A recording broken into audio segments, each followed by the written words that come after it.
எங்கள் தலைவர் ஸ்டாலின் அவர்கள் வெற்றி பெறுவதற்காக வேண்டி நாங்கள் உயிரை கொடுத்து நானும் பாடுபடுவோம். இலவச பேருந்து அது ஏகப்பட்ட மக்கள் பயன்படுது.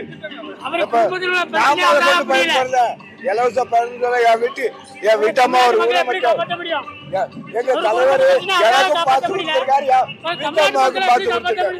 அது எவ்வளவு துட்டு மக்களுக்காக வேண்டி எவ்வளவு முக்கியமான பிரச்சனை. அது இலவச பஸ் பாஸ், முதியோர் உதவித்தொகை எம்ஜிஆர் பீரியட்ல 200 ரூபா தான் இருந்தது.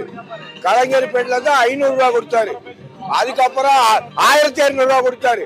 இப்ப 1500, இப்ப 2000 ரூபா. இவ்வளவு பணிகளையும் எங்கள் முத்துவேல் கருணாநிதி ஸ்டாலின் அவ்வளவும் செய்து கொண்டு இருக்கிறார்.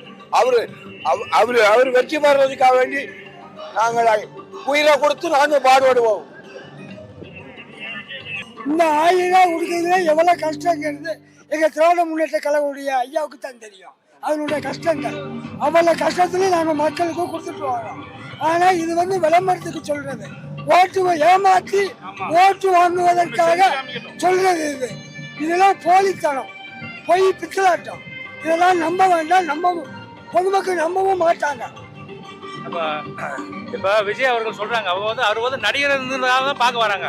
வேற அவரை அரசியல் தலைவர் அப்படின்ற மாதிரிலாம் இல்ல. அவர் ஒரு நடிகர் பார்க்கறதுக்காக எல்லாரும் வர்றாங்க. அதை வச்சுட்டு அவங்க நாங்க செவிச்சிருவோம் அந்த மாதிரிலாம் சொல்றாங்க. அதெல்லாம் நடக்கவே நடக்காது. இப்ப எங்க ஐயா தலைவர் தளபதி என்ன செஞ்சிருக்காங்கன்னா, மகளிருக்கு இலவச பேருந்து, அது போக மாசம் 1000 ரூபா. இந்த இதுலயே மகளிர் ஓட்ட ஃபுல்லா புடிச்சிட்டாங்க தலைவர். அதனால இப்ப நல்ல சிறப்பா இருக்கு ஆட்சி. இப்ப 5 வருஷத்துல சிறப்பா செஞ்சு கொடுத்துருக்காங்க.